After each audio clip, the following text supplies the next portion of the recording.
Olá, meu povo. É, Vou esperar a Luiz de Waal entrar. Ela também está aqui nos Estados Unidos, uma brasileira expatriada. Olha aí, a Thaís já chegou. Luiz também. Acho que tem um mini delay, né? Que eu acho que eu tô falando sozinha e vocês já estão aí. Oi, Luiz. Oi, Kiara. Oi, Manu. Oi, Cláudio. Olá, Luiz. Oi, Gisela, tudo bom? Tudo e você? Também. Bom, eu vou de novo, né? Eu sempre começo as lives apresentando os meus convidados, mas se eu esquecer de alguma coisa que você considera fundamental, por favor, é só adicionar. Lógico.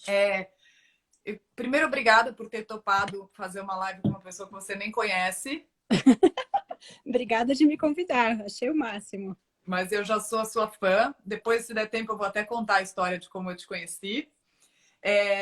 E você, Louise de Waal é o nome dela, estou treinando aqui minha pronúncia. Ela é filha de pai francês, mãe brasileira, né? Isso. E ela mora no Colorado, em Snowmass, onde tem essa residência de artes, né? Que chama Anderson Ranch, que é super respeitada. Foi lá que eu conheci o trabalho dela. E ela se formou na FAP em 2001, mas ela faz cerâmica desde os 12 anos de idade. É muito legal começar com 12. E ela trabalhou no ateliê da Stella Ferraz, que é uma das ceramistas, acho que mais conhecidas de São Paulo, mais respeitadas. Também trabalhou com a Lucia. Me fala o nome da Lucia, que eu não quero falar errado. Lucia Lucia Ramenzoni. Ramenzoni. Tem que falar em italiano ou pode falar em português? Ela é bem italiana, tem que ser bem italiano o negócio. E você também fez aula de cerâmica no ateliê da... Como que ela chama? Cimbalista? Eu fiz aula de cerâmica, Gisela, em vários lugares, que nem a gente conversou, mas é a Célia Cimbalista, eu fiz aula com a Paula Almeida, eu tive professora na FAP, então teve milhões de professores na minha vida. Mas eu achei muito legal que quando eu te perguntei como que você foi parar na cerâmica, você falou, eu nunca tive dúvida. Então, para dar um contexto para todo mundo, né? Obrigada por me convidar. Estou achando o máximo ser entrevistada. Nunca fiz uma live no Instagram, então estou me achando Bem-vinda ao mundo das chiquérrima. lives. Eu comecei a fazer cerâmica quando eu tinha 12 anos. Eu tinha uma prima que estava fazendo aula de cerâmica uma vez por semana e meus pais me colocaram na aula junto com ela. Foi com a Paula Almeida. E o que eu te contei que foi, depois de um ano, a Paula fechou a aula das crianças e mandou a gente para Lutia. Daí passamos um ano com a Lutia fechou a aula das crianças, ou dos adolescentes. Daí a Lutia mandou a gente para a Célia. Fomos para a Célia Cimbalista, a Célia deu um ano, também fechou, mudou para a Represa de Guarapiranga. A gente ficou pipocando. E acho que depois que a Célia fechou, eu fiquei um tempo sem fazer, até que eu tenho uma tia que é artista, e ela olhou para mim e falou assim: você não pode deixar ela sem fazer. Tipo, ela tem muito dom, tipo, ela gosta do que ela tá fazendo. Você tem que, meu, e voltei, daí liguei para a Luti, voltei até a aula com a Luti e depois fui fazer FAP. Mas o que foi muito legal é que eu acho que muito cedo, né, com 12 anos, 13, 14, eu fui exposta para todo o universo da cerâmica. Porque cada um dos professores que eu tive trabalhava com uma argila diferente, com uma técnica diferente, com queimas de temperaturas diferentes. Então, a Luti era terracota e maiólica, que é forno, né, elétrico. A Paula era alta temperatura com os esmaltes que ela usava para a produção dela. A Célia era Cone 6. Então, foi super... Eu acho que isso que despertou minha curiosidade e me fez cada vez mais, sabe, Você teve tipo um pesquisando. glossário mesmo, né? Super. Que cerâmica é infinito. É uma das coisas mais... Acho que o universo da cerâmica, a gente tem... a gente mexe com o tridimensional, né? O fazer tridimensional, a forma. Você tem que entender de química para fazer esmaltes e para entender argila. Você, quando vai queimar um forno, você também tem que entender de eletricidade ou de, sabe assim, de coisas. Acho que a gente, cerâmica, pega todos os universos em um só, sabe? É muito Sim, é bacana. engraçado como às vezes você lembra até de cozinhar, né? Porque tem o rolo, aí tem essa coisa da espera com o forno, né? Então mistura uma coisa estética, você faz a escultura, mas aí você também tem que pintar, claro que é opcional, mas você também pode pintar, você também pode desenhar os seus projetos, então, e obviamente aí tem o tipo de argila, o tipo de esmalte, se é né? O glaze, a gente ia perguntar aqui para ajuda dos universitários, né? Como é que fala underglaze em português? É o engobe. Engobe, né? Então, você tem também várias técnicas, jeitos diferentes de pintar. Mas eu queria contar um pouco, ou você queria que você contasse, de como você foi fazer aquele workshop no Chile, como esse workshop te levou a conhecer o Doug Casebeer, estou pronunciando certo? Tá certinho. E depois como você foi para o Anderson Ranch e para o seu mestrado, que também é um dos mestrados né, de melhor reputação para quem é do mundo da cerâmica. Então vamos para o Chile. Vamos para o Chile. Em 2010, eu fiz um workshop no Chile com um casal de ceramistas americanos, chama Randy Johnson e Jen McCady. E o engraçado do Chile é que eu não tinha dinheiro para pagar para ir fazer o curso. Eu tinha, acho que custava $2.000 para fazer o curso, eu tinha $1.000. Uhum. E daí eu comecei a mandar e-mail para a diretora do Centro de Arte, falando: Pelusa, você não me conhece, eu sou a Luísa e tal, eu adoraria ir, mas eu não tenho grana.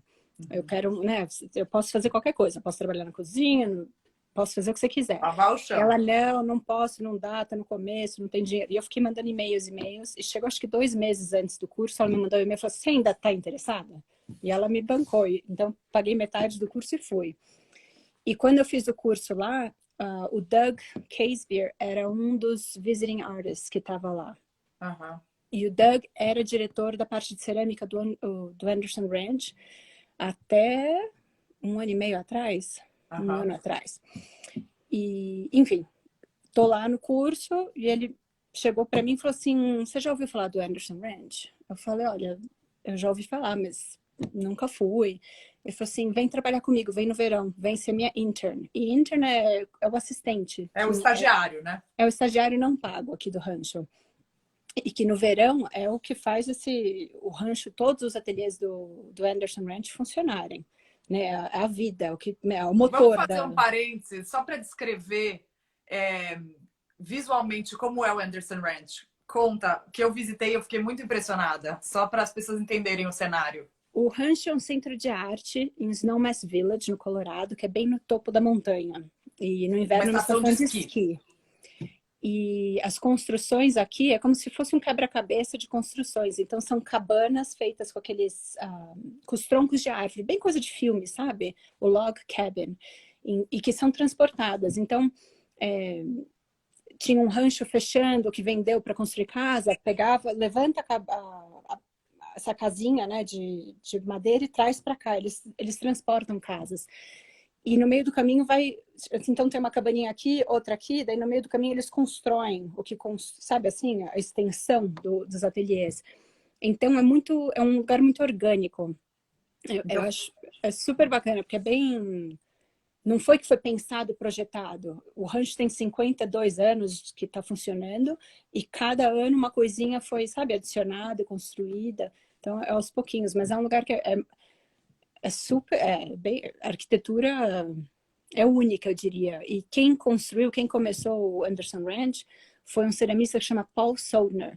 Uhum. E para quem é de São Paulo, ele já foi para São Paulo dar workshop com o Doug até. Acho que nos anos 90.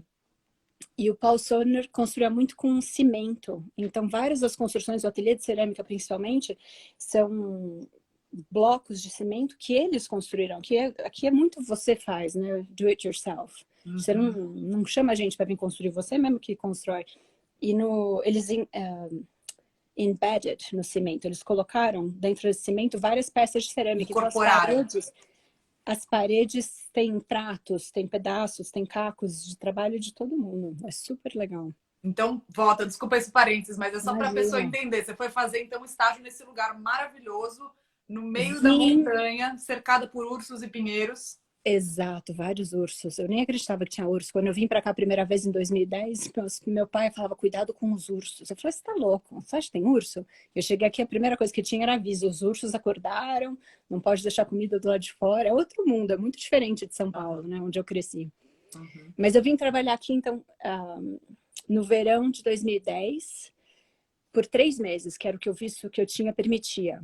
E daí voltei para São Paulo, daí continuei indo para o Chile. Então eu fiquei durante alguns anos da minha vida vindo de verão para verão. Eu fazia o verão no Chile ia para São Paulo, fazia feiras, vendia, dava aula, vendia peças, vinha passar o verão no Colorado, voltava para Que São era o inverno Paulo. brasileiro. E daí voltar. Então eu fiquei rodando entre 3 países durante muito tempo. E até que uma hora eu olhei pro Doug e falei, Doug, não dá. Tipo, acho que no terceiro ano, foi 2010, 11, 12, ele falou assim, eu falei, Doug, eu não consigo mais, tipo, não é sustentável. Eu amo viajar, mas eu preciso de algo mais. Ele falou assim, você já pensou em fazer mestrado?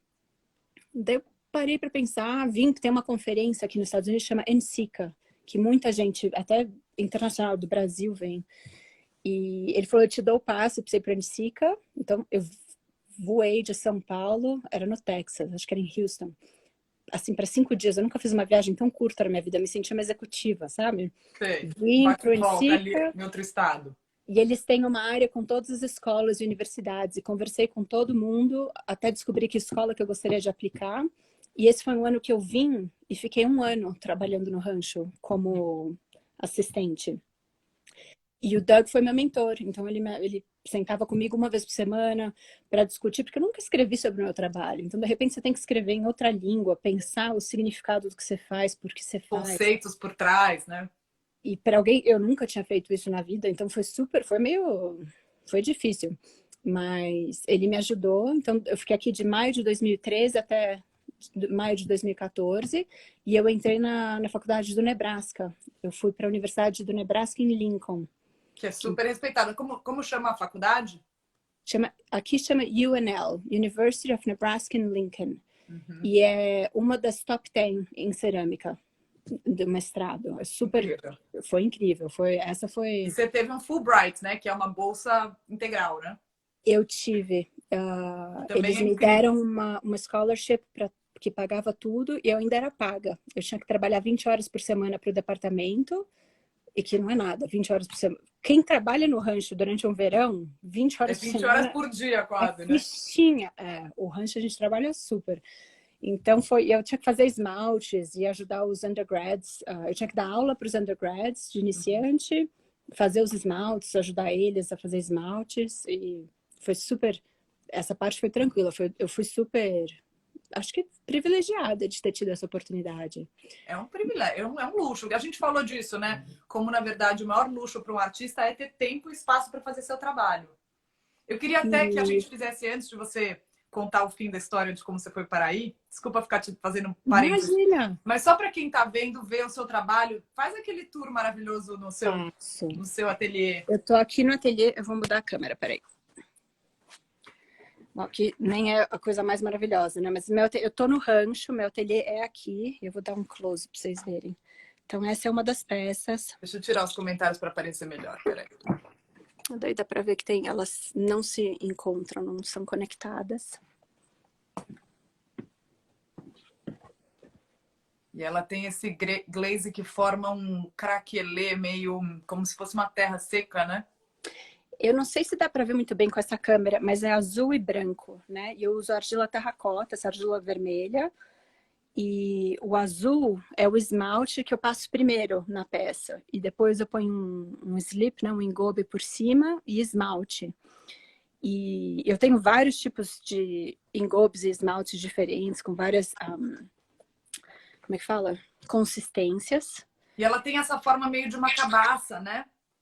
É totalmente inspirado. Eu chamo eles de seed pod, que é a semente, né? Mas eles de seed pod da semente, né? Eles estão virando frutas, eu acho. Esse eu achei super abacate. Muito, né? Mas não é totalmente pensado. Vou fazer um abacate, sabe? Claro, é claro, é natural. Mostra aqueles potinhos do começo dos seus experimentos multicoloridos. Então, quando eu morava em São Paulo, eu fazia... O meu grande ganha-pão era uma coleção que chamava Viva, que são esses bowls aqui. Vamos ver se eu consigo. Gente, esses bowls, eu não tenho vontade de comer algo neles, eu tenho vontade de comer comê-los. Eles são bem triangulares todos e... Triangulares e arredondados, maravilhosamente combinados numa forma só. É super orgânico. E daí eu pinto todos eles com um engobe comercial e passo só o transparente por dentro. Então tem esse jogo do brilho, do fosco. Então ele é todo de underglaze e aí com o glaze brilhante, né, por dentro, o esmalte. E daí você pode... O divertido é combinar as cores do jeito que você quer, né? Não, essa sua Cada um. coleção aí, que não deve ter preço, é maravilhosa. E isso eu fazia muito. Eu fazia uma feira que chama Craft Design, que era em São Paulo. E Aham, era o que eu mais vendia, eram essas peças. E agora que eu voltei, tipo, quando eu fui para o mestrado, eu parei de fazer isso, porque isso era uma coisa muito mais design. aham. Era comercial, é feito em escala, eu tenho um molde, a tinta é comercial. E quando você Uhum. vai para o mestrado, tudo isso é questionado, é mais o artístico, não é o... Né? Claro, claro. E era o que eu estava procurando também. Então, eu parei de fazer e agora que eu mudei para cá, eu tô revisitando essa ideia. Faz o que 6 meses que eu fiz essas peças para ver se eu consigo, sabe, ter um income extra. Claro, eu adoro uma história daquele pianista, eu sempre falo dele, né? O Philip Glass, compositor de música clássica contemporânea, porque ele faz música porque ele quer e ele faz música para filme. E ele fala que na cabeça criativa dele não tem um discernimento entre o trabalho comercial e o artístico, querendo dizer, um não é pior do que o outro porque é feito sob encomenda ou porque me dá dinheiro ou porque, enfim, Tem um tabu, né? Tipo, uma coisa. sem Eu me dúvida. sentia. Tem uma coisa, fazer em produção, eu virei uma máquina. Foi uma das grandes questões que me fez vir para os Estados Unidos fazer um mestrado. Foi essa. Era produzir, produzir, produzir. E por mais que eu vendia bem essas peças, eram peças caras, não eram peças super baratas. Mas é muito difícil você fazer um living, sabe? De Sim, um fazer. ganha-pão, virar um, né, um É, sustento. então, foi uma das questões que me fez querer vir e ter mais essa coisa artística de querer me expressar, em vez de só produzir uma peça, sabe? E a cerâmica, ela também tem essa coisa curiosa, né? Porque ela vem. Ontem a gente até falou disso, né? Mas uma mídia ancestral, né? Talvez seja a forma de arte, ou é, né? De que a gente tenha conhecimento mais antiga. Você falou ontem uma coisa muito bonita, né? De que ela vem da terra. Conta um pouco para você por que a cerâmica é tão interessante. O que a gente estava falando de que argila que eu uso, né? E eu gosto muito de usar terracota. Essa é uma terracota que eu queimo tudo a cone 6. Então, é uma terracota que aguenta alta temperatura, mas é uma argila que tem ferro. E para mim, o importante, eu acho que a argila está viva. E essa argila vermelha é a terra, é onde a gente, é o que sustenta, dá sustentação para a gente, é da onde vem, onde a gente planta coisas, as coisas crescem, é alimento, sabe? Então, para mim, tem essa coisa. E eu acho que tem a ver comigo também. Eu já viajei muito, né, entre Chile, São Paulo, Estados Unidos, e eu tô morando aqui faz 7 anos e pipocando, tipo Colorado, Nebraska, Novo México, volto para Colorado, mas é sempre essa terra, tipo, é a argila, é a cerâmica que é o fio É a condutor sua de tudo raiz, né? isso, é o que me leva. Então, para mim, é super. Faz parte de mim. Se eu não tiver argila. Não... E a gente até falou, você perguntou se eu fazia, se eu desenhava, se eu tinha outros meios de expressar. E eu comecei até 1 ano e meio atrás a fazer umas aquarelas, mas mais como um jeito de me libertar, de experimentar sem ter o predicted. É, e sem ter o know-how, né? Você falou que gosta da sensação de fazer alguma coisa que você não se sente tão profissional fazendo, né? Que tem uma Total liberdade maior. amadora, eu tava me divertindo, eu nunca tive aula de aquarela, eu sei que, e eu gosto, tem a coisa da água, a argila é maleável porque tem água, e a água é o veículo que você, né, é o veículo que deixa as coisas maleáveis, e a aquarela, pelo menos é o que eu sinto quando eu brinco com a aquarela, é a água também, ela é o veículo, você põe a água, depois você põe a cor e ela espalha, então para mim é uma brincadeira, mas eu adoro, mas E o tem a meu... parte também da cerâmica pronta, né? Ser muito sensual. Como assim a cerâmica pronta? O pote, quando você tem um vessel na mão, né? Você também tem essa relação que é muito íntima. Muito. Quando a cerâmica utilitária, principalmente, né? Porque acho que quando tem uma peça na parede, você não é convidado a tocar. Você olha, tem um respeito, tem um distanciamento. Mas a cerâmica utilitária, você usa, você cozinha, você lava. É, eu adoro lavar louça. Tipo, na minha casa, minha louça é assim, são pratos, é cada um de um amigo. Tipo, para mim Porque a louça é especial, no caso, né? é então, eu me divirto tendo, sabe assim, almoçando com o fulano, jantando com o ciclano, tomando café na caneca sabe assim, de todo mundo. Eu tenho uma imensa coleção, Gisela. Cada vez que eu viajo, eu me sinto culpada, sabe? Tanta caixa Dá aqui pra gente ver? A empacota. coleção tá aí com você? Não tá, porque eu tô no ateliê. Eu não tô em Ah, entendi. Eu casa. ia pedir para você mostrar a sua coleção de pedras também. Ah, não, ai, não tá. O que eu não tenho uma coleção de pedras. Eu tenho uma coleção. Eu tô fazendo pedras, se faz sentido. Eu tenho milhões de projetos ao mesmo tempo. Então tem, tipo, tem a coleção viva, tem esse o azul e o branco.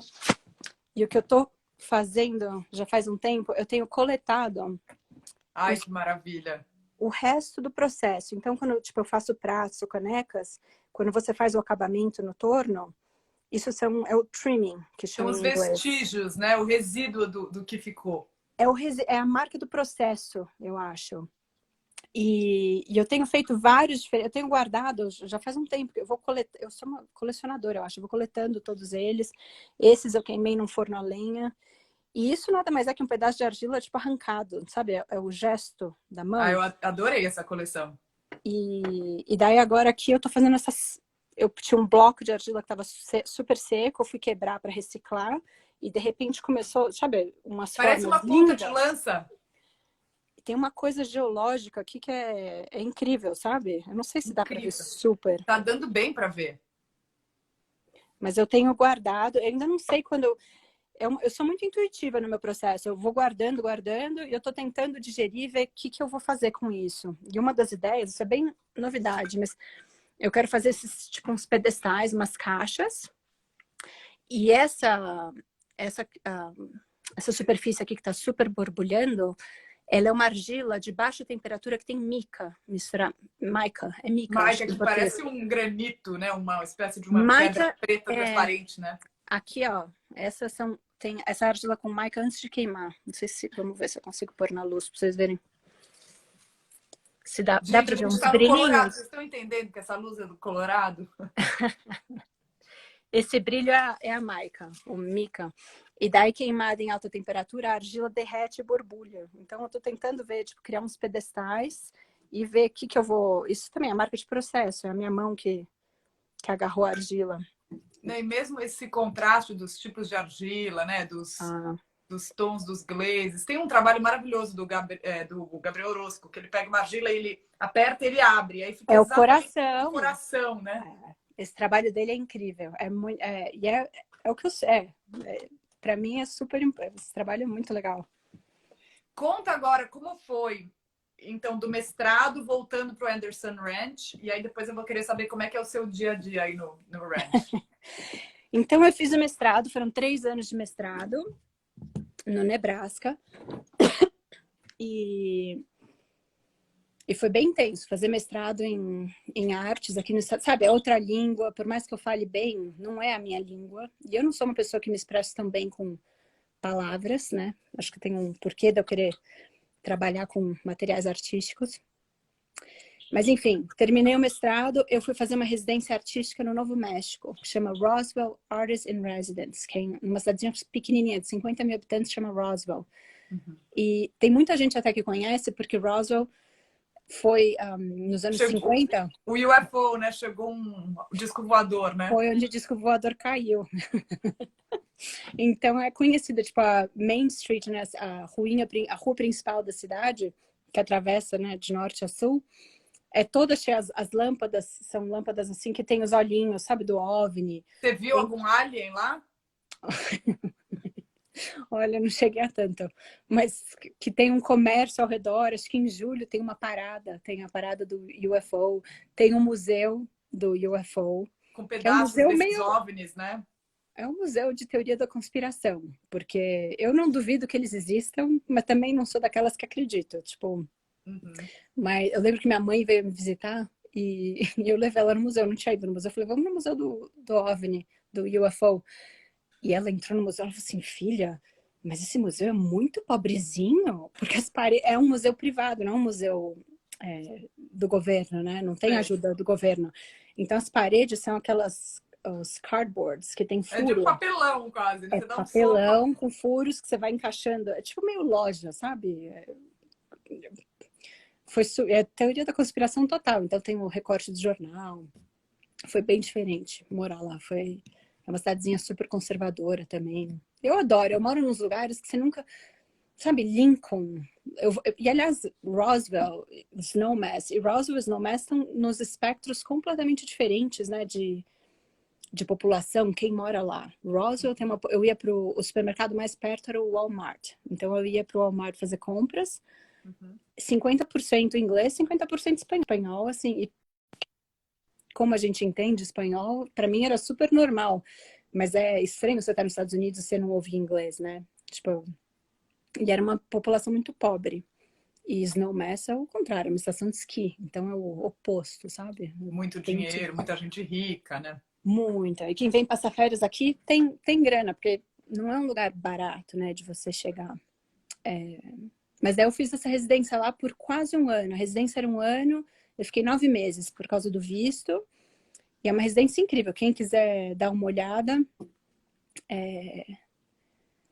eles te dão casa, eles te dão um ateliê e eles te dão um stipend, né, uma mesada para você viver. E também tem dinheiro para você comprar material.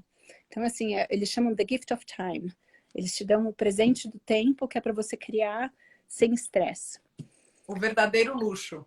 Foi um luxo, foi assim, eu amei a residência. E foi especialmente terminando o mestrado, que é uma coisa tão intensa, que são tantas vozes de tantos professores que te questionam todas as suas decisões. Tipo, tudo que você faz é questionado. Você ter esse um ano onde eu estava sozinha, e é difícil estar sozinha, não é fácil. Mas as vozes umas começam a apagar e outras começam a virar são as suas questões, né? Você acaba incorporando e legitimando algumas coisas. Incrível. Tem essa dança, né, da teoria e da prática. E o mestrado é uma época muito da teoria, né, de você verbalizar o seu processo, explicar por que você fez alguma coisa. E quem que fala? Acho que é o Rauschenberg, que estudou com o Joseph Albers na Black Mountain College. E ele fala que o Joseph Albers era um professor assim maligno, que ele veio, né, da Alemanha, então ele tinha um jeito bem mais, como é que fala? Bravo, né, de ser. E Rígido, né? Isso, obrigada, rígido. Você sabe o que eu tô passando, né, com o português enferrujado. É Mas tão ele era muito mais difícil. rígido, mas que o Rauschenberg nunca se esqueceu das coisas que ele falava. Então é isso aí que você disse, né, de incorporar também o que um bom professor te diz é maravilhoso, né? E a escola que eu fui, a Universidade do Nebraska, em Lincoln, é muito legal, porque é um programa que embrace, o craft, né, o fazer, a prática, é super valorizada. Então, foi um programa que tem a parte da teoria, que é muito forte, mas o fazer e a apresentação e, né, todo o acabamento, então, foi um programa muito legal, porque teve os dois lados. Foi bem bacana. Eu E o escolhi... Novo México é muito maravilhoso também, né? Assim como o Colorado é um lugar de uma paisagem muito rica, né? É super diverso o Novo México. Onde eu estava era o High Desert, é um deserto alto. Então, acho que são 3.000 pés, deve ser 1.000 metros, eu acho. Mas é um deserto. Então, é frio de noite, mas de dia é um super calor. E a paisagem, eles têm muito gado lá, né? Mas é uma paisagem muito não cultivada. Por mais que tenha o gado, não é aquele pasto bonito, porque é deserto, você não tem água para ficar regando pasto, entende? Então você deixa o gado, menos gado numa área maior. Mas é como se não fosse cultivado, ele é meio raw, sabe? Foi uma experiência muito forte ter ido lá. A luz é incrível, eu acho que deve ser, sabe essa coisa meio, eu não sei se, como meu pai é francês, a minha avó morava no sul da França. Então, para mim, a luz que eu tive no Novo México era muito parecida com a luz que tinha no sul da França, que é a coisa dos impressionistas, né? Que muitos mudaram para Provence por causa dessa luz. Sem Então, dúvida. tipo, E que é o que leva o cinema para Hollywood também, né? Aquela luz maravilhosa que é muito perto da Califórnia, né? então o Novo México eu amei. E fora que é um estado aqui dos Estados Unidos que é muito diferente de tudo. Tem os Native, eles chamam de Native Americans, né? Os americanos nativos, que são os indígenas, os povos indígenas daqui. E é uma cultura que é muito preservada ainda. Então, tem os pueblos, tem o Indian Market, é uma cultura ancestral que existe há muito tempo e que ainda é presente. Então, foi muito legal. Todo final de semana eu ia para algum lugar. Roswell está num lugar que não tem nada. Mas a 3 horas de Roswell tem tudo. Então, 3 horas tem Santa Fé, 3 horas tem Albuquerque, 3 horas tem E White tem aquela Sands. arquitetura Adobe maravilhosa, né? Que também é de barro, né? Tem, que é para sobreviver no deserto, né? E que é muito legal se reconhecer também que vários países de várias culturas, de vários lugares diferentes, acabam tendo a mesma tecnologia para lidar com questões parecidas, né? Que é o calor. Então, as casas de adobe fica fresquinho durante o dia e de noite fica quente. Então, é o inverso do que está na temperatura do lado de fora. Maravilhoso. A Georgia O'Keeffe morou no Novo México, né? É em Abiquiu, que é perto. Esse é um pouquinho mais de 3 horas, mas eu também, quando minha mãe me visitou, coitada, eu levei minha mãe para tanto lugar, mas a Sorte dela. gente. Sorte das duas, foi o máximo. A gente foi para Santa Fé e tem um museu da Georgia O'Keeffe em Santa Fé. E levei minha mãe e ela não conhecia a Georgia O'Keeffe. E ela ficou. Sabe quando. Primeiro encontro, primeiro amor, ela ficou totalmente apaixonada. Eu falei, mãe, o rancho da Georgia O'Keeffe é 1 hora daqui, é em Abiquiu. Daí olhamos para cara, vamos, e Vamos. fomos. E a gente fez um tour com uma van, e é o máximo, porque eles vão parando. Você pode fazer caminhada também, mas a gente fez o tour para ver todo o rancho. E eles param em determinados lugares, e daí eles têm as pinturas dela, né? De xerox da pintura, e eles põem para fora o xerox, e você vê a pintura, e atrás você vê exatamente o que ela pintou. Que maravilha. É muito forte essa experiência, sabia? Porque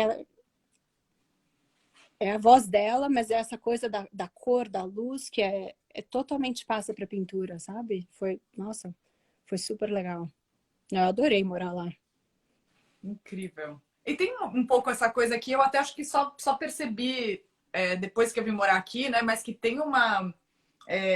A gente pensa no Brasil, a gente pensa beleza natural, né? A gente pensa nos Estados Unidos, a gente pensa, sei lá, né? No cinema, em Miami, Nova York. E tem uma beleza natural tão maravilhosa, né? Os canyons, os parques nacionais, tipo o Yellowstone, onde mora o Zé Colmeia. Mas tem uma coisa muito maravilhosa desses contrastes mesmo, né? Que você descreveu. Então, de ter o deserto. E aí, agora daí você foi, então, desse deserto para o Colorado. Conta como é Montanha. que foi Você contou, eu adorei que você contou como você foi parar no workshop do Chile. Quem tem boca vai a Roma, né? Ou no caso, quem tem dedos, porque basta mandar vários e-mails. Conta como é que foi a sua chegada de volta no Anderson Ranch. Bom, enfim, eu estava na residência e tinha que voltar para o Brasil porque o visto estava acabando, e eu comecei a aplicar para um monte de trabalho, residência artística, aqui nos Estados Unidos. E eu liguei para o Doug. Falei, Doug, só para você saber, você é minha referência número 1. Se alguém te ligar, você me avisa. Tipo, sabe, ansiosa. Ele falou assim, Lu, antes de você fazer qualquer commitment com qualquer um, a pessoa que estava trabalhando aqui, a coordenadora, está saindo. Ela vai sair em agosto. Você quer vir trabalhar aqui? E eu nunca imaginei que eu fosse voltar pro rancho. Era algo assim, sabe? Achei que tinha passado. Uhum. Eu falei, lógico que eu quero. Então voltei para São Paulo, organizei visto e tal, vim para cá.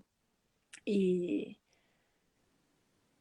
aqui estou, tipo, faz 1 ano e meio. Eu voltei em agosto de 2018. Tem sido tem sido incrível. É muito trabalho. Conta como é um dia de trabalho seu, mas assim, conta uns detalhes, porque a gente não imagina o que é. É um trabalho braçal, né? Tem de tudo. Americano, realmente, você não tem. Não é que nem São Paulo, a gente está muito acostumado a ter o empregado, né? Tem a pessoa que cozinha, tem a Ajuda, pessoa que né? limpa. Aqui não tem. Tipo, o empregado é muito caro você ter um empregado. Então, todo mundo faz tudo, não tem essa. Então, o dia a dia aqui muda muito. Então, o Colorado tem estações, que é uma coisa que em São Paulo a gente não tem muito. Hiper bem definidas, né? Super. Então, o verão, são 2 meses de verão. A primavera é um pouco mais, vai. Não, mais não, são uns 2 meses de primavera, mas não é aquela primavera linda, é onde o gelo a neve tá derretendo. São 2 semanas. É 2 semanas que aqui tem muito aspen tree, né? A árvore aspen, e ela vira amarela. Então, no outono é amarelo. Para tudo quando você vai, é lindo. Vem muita gente visitar no outono porque é muito lindo. E o inverno são 6 meses de inverno. Então, 6 meses de pasta de neve, o que é difícil, não é fácil. Cruel. Para uma alma Eu, brasileira.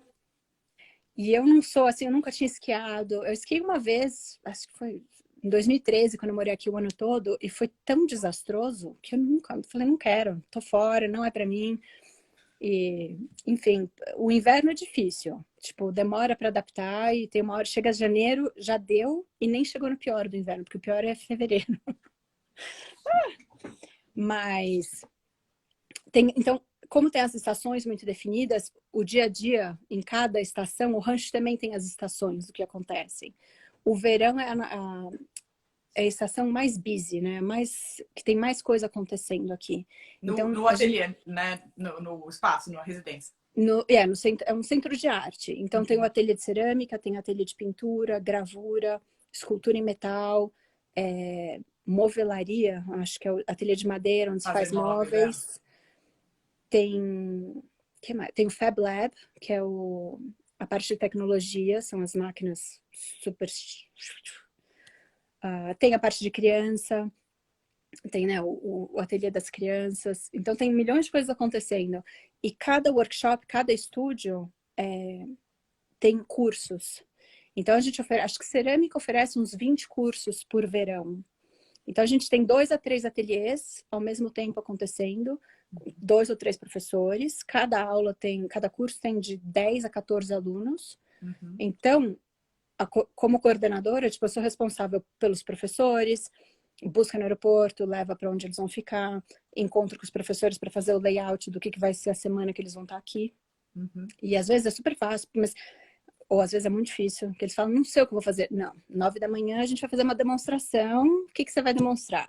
Então é meio, tipo, É um passo a trabalho de passo. produção intenso mesmo, né? Que Super. demanda E você tempo e tem, energia. eu acho que uma das coisas que eu mais aprendo aqui é como lidar com as pessoas, porque vem todos os tipos de pessoa. Então tem o professor que tem o ego na lua, tem o professor que é super humilde e tranquilo, tem de tudo. Tem alunos que são, sabe assim, zilionários e acham que você tem que fazer as coisas para eles. Tem o outro que quer ajudar. E, assim, é, um, é uma geografia Contraste. bem diversa, eu diria. E, então você tem que ser sempre muito flexível com tudo. Mas então tem os professores, tem os alunos. Eu tenho 4 interns que trabalham para mim no verão, 4 que eu, estagiários. que eu tenho que treinar. Então, eles chegam até antes do verão, eles ficam o verão inteiro. Eles chegam 2 semanas antes, que é o treinamento, a gente limpa e organiza tudo para começar as aulas. E todo mundo Mas mora aí no rancho. não, o coordenador de cerâmica tem que morar no rancho, porque a Que no gente caso é queima você. Você é a fornos. coordenadora de cerâmica. Isso. Eu moro no campus porque eu tenho que tomar conta dos fornos.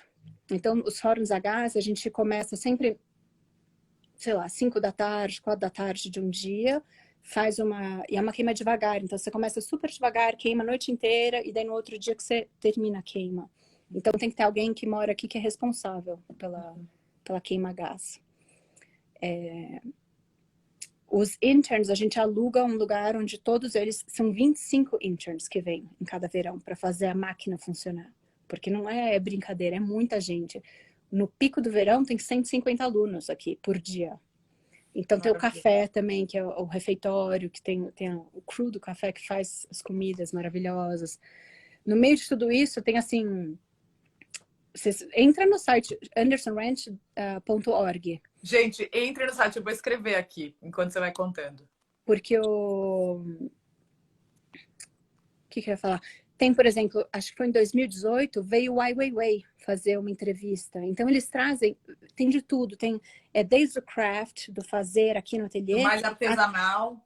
até aquela arte contemporânea de ponta que está nos museus do mundo inteiro, vem para cá. Então, por mais que eu esteja no topo da montanha, no meio do nada, as coisas vêm até aqui. E é isso que é tão especial desse lugar. Tipo, é por isso que eu voltei, porque você, por mais que eu estou no meio do nada, as coisas chegam até aqui, sabe? E mesmo o Museu de Aspen, de Arte Contemporânea de Aspen, que tem projeto do Shigeru Ban, é um dos lugares mais incríveis que eu visitei, acho que nos Estados Unidos, assim. É super legal. E a arquitetura do museu é bárbara, né? Eu esqueci o Incrível. nome do japonês, mas foi um arquiteto Shigeru japonês. Ban, Shigeru Ah, Ban. ele que é o. É Então. maravilhoso. Vale a pena também dar um Google para ver o prédio do Shigeru Ban. Escreve Aspen Museum, vai aparecer. A fachada é toda, é um tricê de madeira. É, trançado, como se fosse uma cesta, super bacana. E mais no meu dia a dia, a gente acorda, 8 da manhã eu já tô aqui montando biscoito, né? Carregando o forno de biscoito, então só o Conta o staff. que é biscoito para quem não é da cerâmica. Ah, para quem não é da cerâmica, biscoito é a primeira queima. Então você faz a peça, você deixa ela secar. Assim que seca, você põe no forno e faz uma queima que abaixa a temperatura só para virar cerâmica. Daí você pega essa peça, esmalta e daí vai para a segunda queima, que é onde o vidrado vira, né, vidro e a peça fica pronta. Mas então a gente, desde montar, né, carregar o forno, queimar forno, ajudar com as aulas, planejar. Então, quando o verão está acontecendo, eu já estou planejando o verão de 2021. É uma loucura. Você que faz os glazes, você tem assistente para fazer os esmaltes? No verão eu tenho esses 4 que Mas trabalham comigo. por exemplo, antes de ter no verão, você que tem que manter os esmaltes do estúdio? Agora, com a pandemia, a gente mandou os interns de volta para casa. Mas quando termina o verão, terminam os cursos, a gente fica, cada ateliê tem um intern que fica durante o ano todo. Uhum. E é uma época muito mais tranquila, a gente tem residência artística, então vem artista do mundo inteiro fazer a residência. E daí eu tenho alguém que trabalha comigo, que daí eu posso dividir a carga, sabe? Uhum. Mas já fiz isso durante alguns verões da minha vida, sendo eu a assistente. E são coisas que até eu gosto, não é? Sabe, é como fazer receita, né? Você vai, mede isso, mede Vai aquilo. pegando o jeito. Então, 8 da manhã você já faz essa primeira queima, essa primeira leva. Carrega o forno, daí vem, começa a aula às 9 da manhã. Tem que estar certeza que os 3 cursos estão acontecendo tranquilo. Então, assim, a gente treina muitos assistentes, porque tem um assistente em cada aula. Eu não posso estar em 3 lugares. Dá um Mas exemplo do tema de cada aula para a gente imaginar as aulas. Tem o ateliê maior que a gente tem, é onde tem as aulas de tornos. Que tem os Torno tornos que é o Ghost, né? O Patrick Swayze fica aqui atrás e a Demi Moore. Mais ou menos por aí. Mas são a... Então, a gente tenta ter uma variedade, de aulas, mas tem a cerâmica utilitária, então que pode ser ou feita à mão, com placas e cobrinha, né, o coil, ou no torno. A gente tem aulas que é de escultura de corpo humano, né, de esculturas figurativas, acho que chama. Tem, quem mais? Ano que vem vai ter uma aula com o Pete Pinel, que foi meu professor na UNL, sobre cálculo de esmalte. Que maravilha. São todas as áreas da cerâmica mesmo. Então, tem, sei lá, a cerâmica utilitária queimada no forno a lenha, a cerâmica utilitária que é super, hiper decorada, com decoração, né, de engobes e slips, que é no forno elétrico. Então, a gente tenta cobrir uma aula, não vai ter 2 aulas que vai ser a mesma coisa oferecida. A gente tenta... tem muita aula de critical thinking também, sabe? De como desenvolver ideias. Então, vai de tudo. Então, daí 9 da manhã você comandou de que todas as aulas estão sendo tocadas. Aí você vai comandando, porque professor, por mais que você pergunte o que você precisa para sua aula, né? Precisa fazer demonstração amanhã. Daí chega às 9 da manhã, ele fala assim, eu preciso do esmalte XYZ misturado agora. Daí você vê quem está disponível, quem não está. É uma divisão, é sempre, tipo, você está managing mesmo, né? Coordenando várias pessoas ao mesmo tempo gerenciando para ver que está todo mundo dando certo. E ao mesmo tempo tomando conta dos interns, porque eles são jovenzinhos, eles acabaram de terminar, eles têm 21 anos. E eles não sabem lidar com as pessoas. Então, a gente se achava tão idosa quando tinha 21 anos, né? Eles estão aprendendo, e às vezes você vê no olhinho, tipo, sabe assim, que tá assustado, porque tem alguns professores que intimidam, tem alunos que intimidam. Então você tem que, eu acho que eu tenho um lado materno muito aflorado, eu diria. Eu não sou mãe, mas eu cuido deles super como mãe, sabe assim, vamos conversar, vamos tomar uma cerveja junto, vamos para dar esse apoio, porque eles estão aprendendo, eles estão trabalhando muito e estão aprendendo tudo, tanto a técnica como o lado, né, humano. De viver longe de casa, né? Ah. Você consegue escapar para dar umas caminhadas? No verão, seu schedule é mais difícil, mas como que é poder curtir? No verão é difícil. A gente trabalha no verão, né, durante a semana de segunda a sexta, é super, sei lá, 60, 70 horas por semana. E a gente começa a aula no domingo às 3 da tarde. Mas o que eu fiz, a diferença de quando eu era assistente e agora que eu sou coordenadora, a gente limpa o ateliê na sexta-feira. Então, sexta-feira terminou 5 da tarde, a gente Começa a literalmente joga faxina. todo mundo para fora. 5 da tarde vocês estão fora e começa a faxina. Tem que limpar todos os ateliês e com um esguicho. Então, assim, o que é divertido também, abre uma cerveja, põe música, vamos, não tem muita escolha, então vamos. E daí a gente termina tudo na sexta-noite e sábado é livre. Ai, que delícia. Tá todo mundo Isso, aqui falando que você é muito boa com as pessoas. E alguém ainda concordou e falou, é verdade, mandou uma rosinha. é o azeite. São meus amigos da FAP. Que bonitinho. Mas então, depois da esguichada, no sábado, day off. Isso foi meio novidade, né? Que não foi como eu fiz, mas... E eu, sábado, vou embora. Eu não posso, porque meu ateliê é no campus. E por mais que eu queira vir e trabalhar e fazer minhas peças, se eu tô aqui, porque as aulas são 2 semanas, então os alunos ficam no final de semana. Se eles veem que eu tô aqui, e os assistentes também, você tá on, não tem essa. Não tem como dizer não, não Não vou tem break. ajudar. É bem parecido com ser mãe nesse sentido mesmo. Gente, então é assim, eu olho para eles e falo assim, vai embora, vai para qualquer... E eu comprei, ano passado eu comprei aquele stand-up paddleboard, sabe? Sim, A aquela prancha. prancha que você faz com uma... que dá um E é uma trabalho cão. inflável, então você enrola, vira pequenininho numa mochila e eu tô indo descobrir, porque o que eu mais sinto falta aqui de verdade é o mar. Aqui eu tô longe do mar, assim, muito longe. Então, no verão passado, eu descobri que tem vários lagos. Ai, que E não é o delícia. mar, mas é água e é tranquilo. Então, ano passado, era todo sábado eu ia para algum lugar fazer alguma coisa, sabe? Passear, ver Sim, dá água, uma ver natureza. espairecida. E precisa, você precisa sair, mudar o contexto para voltar com energia. Porque se não tem uma nova aula começando, você não pode estar acabada. Com Porque energia para lá embaixo, é. os alunos que chegam, eles estão assim, é o verão da vida deles, é o momento deles. Você tem que dar Você energia tem que que estar eles... com energia à altura da deles, né? Você precisa honrar, vamos dizer, né? Honrar a experiência deles, fazer a experiência deles ser incrível. Então tem uma coisa educacional também muito forte. O Rancho é um centro de arte e é Super educacional. didático, é. Eu tenho um livro sobre cerâmica que eu amo. Você deve conhecer, né? O Centering. Não conheço. Ah, então vou te contar. Eu tenho um trecho que eu adoro. Isso aqui é improviso, mas hoje eu encontrei esse livro e é uma historinha. Eu quero que você comente o que você acha dessa historinha. Vou tentar Tá ser bom. breve.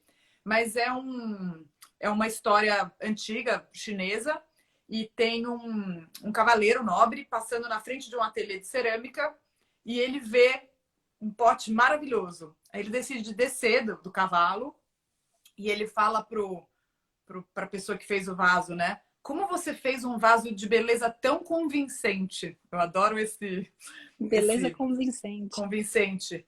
Daí o ceramista, humilde, né? Como bom ceramista, pé no chão, fala assim: você tá falando da parte de fora do vaso? E aí ele olha com uma cara estranha, né? Tipo, óbvio. E o ceramista fala: para mim, o que eu faço está por dentro. Eu estou apenas interessado no que sobraria desse vaso depois dele ter sido quebrado. Nossa, O que você achou disso? eu acho bonita. Eu acho que de quem que é? É uma coisa chinesa, você falou, né? É uma lenda chinesa. Eu Não acho que tem autor, mas é um pouco uma coisa meio zen, né? De que o que importa no a centering é o que cultura, você faz no torno, né? a cultura oriental é muito diferente da nossa, né? Não é só o produto, tem toda a experiência. E eu acho que depois que quebra, quando é que uma peça quebra? Quando você usa, é quando você toca.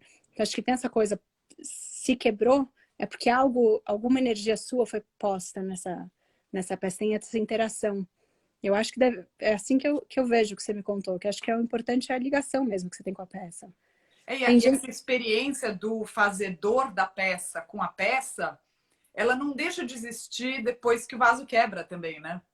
Ele ainda Não. foi a pessoa que fez aquele vaso, né? Mesmo É. depois que ele já não tá mais lá, né? E tem acho que é a cultura japonesa que é a mais famosa, mas tem peças que quando quebram ou lascam, ou eles colam de novo com uma cola que é feita de arroz, se eu não me engano, e pintam com ouro. Maravilhoso. E essas peças são 10 vezes mais caras. Então, sei lá, se um bowl é $100, esse bowl quebrado vai virar $1.000. Porque é Maravilhoso. uma peça é única. O defeito faz parte. Então, eles não são...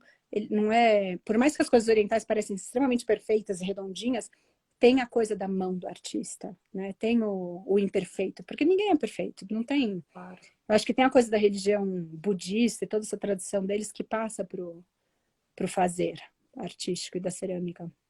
Olha aqui, a Bianca Kahn, que é uma brasileira meio americana, que ia fazer a residência aí, que deve ter sido cancelada pela pandemia, Foi, e eu conheci os pais dela que vieram visitar, foi que super são legal. as pessoas mais legais do mundo. Bianca tem que voltar, tem que aplicar de novo, Bianca.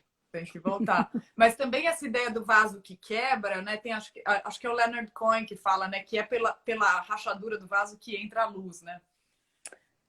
É Então, tem lindo. todas essas belezas. Mesmo a ideia, né, que você estava falando de que, apesar da perfeição, o conceito do wabi-sabi, né? Que é quando o vaso não fica perfeito, mas mesmo assim a gente tem um interesse estético por aquilo, né? Lógico. É.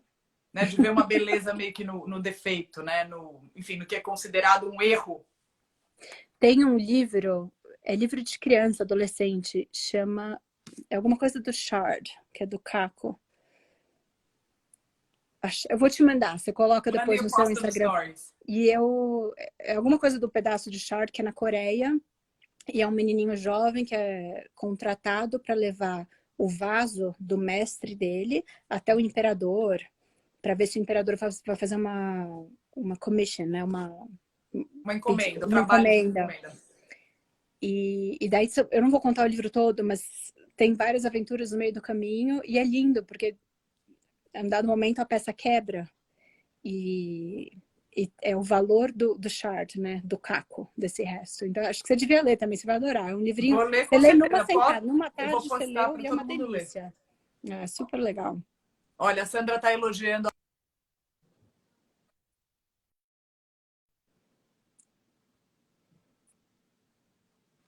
Mas a Sandra elogiou a peça atrás de você. E tem Obrigada. alguém aqui falando de uma poesia do Manuel Bandeira chamada Gesso. Vou procurar também e postar. Luiz de Roal, tem mais alguma coisa que você queira contar pra gente? O seu site é o seu nome e primeiro nome? O meu nome é luizederroal.com. E o site, eu acho difícil. Sabe quando tem gente que mora fora? Você faz um trabalho ótimo, que você faz em inglês, em português, você tá sempre, vem que vem. Para mim é super difícil essa coisa de ter um site bilíngue, tá tudo em inglês, mas eu sou super acessível, é só me mandar escrever em português que eu respondo em português, se tiver dúvidas ou quiser qualquer comentário, eu sou... E eu achei muito legal que você me contou ontem que a sua pesquisa agora durante a quarentena tem sido um pouco de explorar os esmaltes e explorar o slip, né? Que é a cola feita de Você me perguntou como argila. é que estava a minha produção na quarentena, né? E, eu tenho até me martelado que eu devia estar mais no ateliê. Eu não tenho a motivação que eu tinha antes de estar no ateliê. E talvez seja porque o ateliê está super quieto, está super parado. E então essa coisa do criar e de a coisa nova não está vindo. Mas o que eu estou desenvolvendo são, vou mostrar aqui. Eu fiz moldes. E são moldes de gesso, que é onde eu vou trabalhar com o tal do slip que a Gisela estava falando. Então, eu estou testando vários casting slip, que chama, que é aquela argila líquida do processo bem industrial, sabe? É uma argila líquida que você coloca no molde e pega a forma para fazer os bowls dessa coleção viva que eu estou tentando. Mostra de novo os bowls, que tem gente que chegou tarde e não viu e elas vão querer comprar. Tem para vender? Tá tudo à venda, pessoal.